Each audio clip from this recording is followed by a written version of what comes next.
안녕하세요. 중장년 돈 얘기입니다. 얼마 전 술 한잔 하던 친구가 툭 던진 말이 마음에 계속 맴돌았습니다. 우리 이제 50인데 솔직히 1억은 모았냐? 그 순간 마음이 철렁 내려앉는 것 같았죠. 매달 월급 들어오면 카드값에 대출이자 빠져나가고 텅 빈 통장을 예전 적금 깨서 메우고 그렇게 참 성실하게 살아왔다고 생각했는데 말입니다. 그런데 주변을 둘러보니 저만 그런 게 아니더라고요. 20년 넘게 한 직장에 다닌 동료도, 가게 하는 친구도 다들 비슷하게 얘기를 합니다. 1억이라는 숫자가 마치 남의 얘기처럼 멀게만 느껴진다는 거죠. 실제로 금융감독원과 통계청 자료를 보면 우리 중장년층의 상당수가 대출을 제외한 순자산 1억 원을 넘지 못하는 게 현실이라고 합니다. 열심히 안 산 것도 아닌데 도대체 왜일까요? 오늘은 우리가 왜 돈을 모으기를 어려워하는지 그 이유를 솔직하게 들여다보고 이 거대한 벽처럼 보이는 1억을 넘을 수 있는 계단으로 만드는 실용적인 방법에 대해 이야기를 나눠보겠습니다. 우리가 돈 모으기 진짜 어려운 이유를 얘기해 보겠습니다. 첫 번째는 꼬박꼬박 나가는 돈에 발목이 잡혀서입니다. 월급이 통장에 스쳐 지나간다는 말 정말 남 얘기가 아니죠?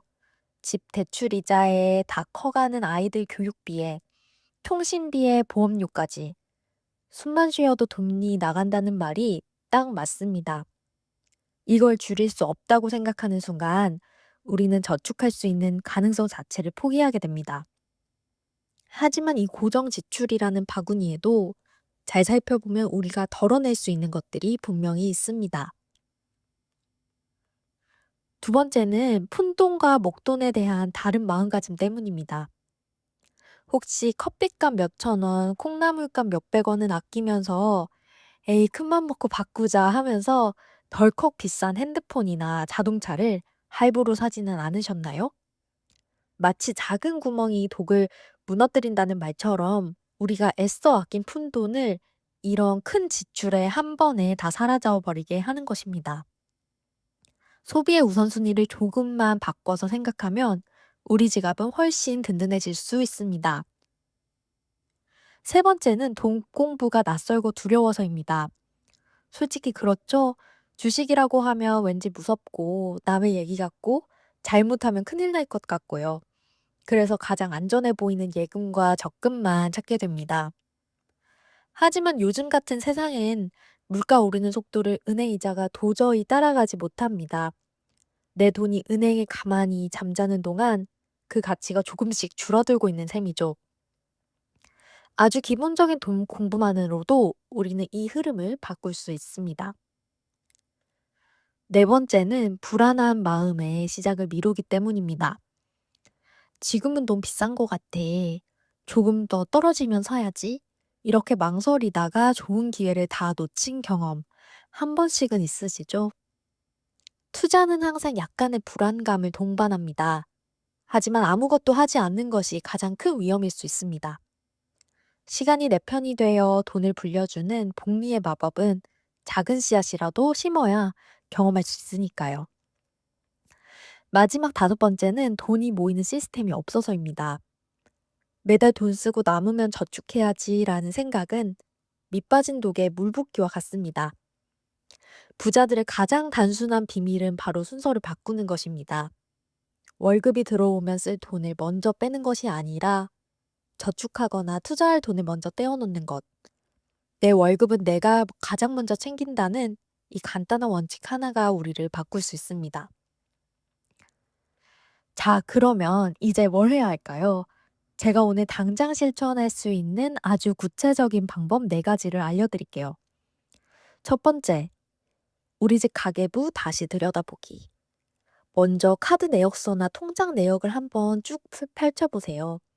꼭 필요한 지출, 없어도 되는 지출, 나도 모르게 세고 있던 낭비 지출이 한 번에 보일 것입니다.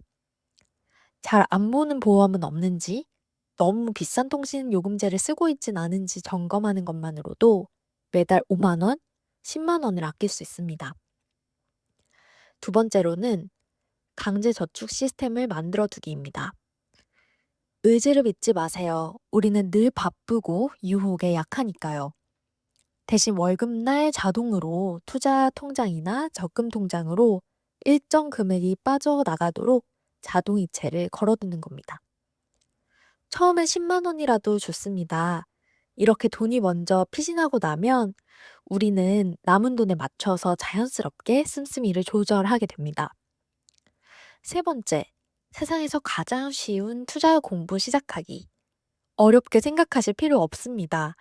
삼성전자 같은 우리나라 1등 기업 주식 또는 미국 전체 우량 기업에 골고루 투자하는 S&P ETF 같은 상품 한두 개만이라도 관심을 가져보세요. 매달 아주 소액이라도 꾸준히 사 모으는 것만으로도 예금과는 비교할 수 없는 결과와 경험을 얻게 되실 겁니다. 네 번째, 나만의 목표와 기간 정해보기. 부자가 되고 싶다는 막연한 꿈보다는 10년 안에 1억 원을 모아보자. 그러려면 한 달에 50만 원씩 꾸준히 모으고 투자해야겠네. 처럼 구체적인 계획을 세워보는 겁니다. 우리 집 가계부 쓰듯이요. 목표가 명확해야 지치지 않고 꾸준히 갈 수 있습니다. 사장님, 1억이라는 돈이 처음에는 거대한 벽처럼 느껴질 수 있습니다. 하지만 오늘 이야기 나눈 것처럼 지출을 점검하고 자동이체를 걸고 ETF 한 주라도 사보는 작은 실천을 시작하면 그 벽은 우리가 한 칸씩 오를 수 있는 계단이 됩니다. 우리는 결코 늦지 않았습니다. 50대에도 60대에도 충분히 새로운 시작을 할 수 있습니다.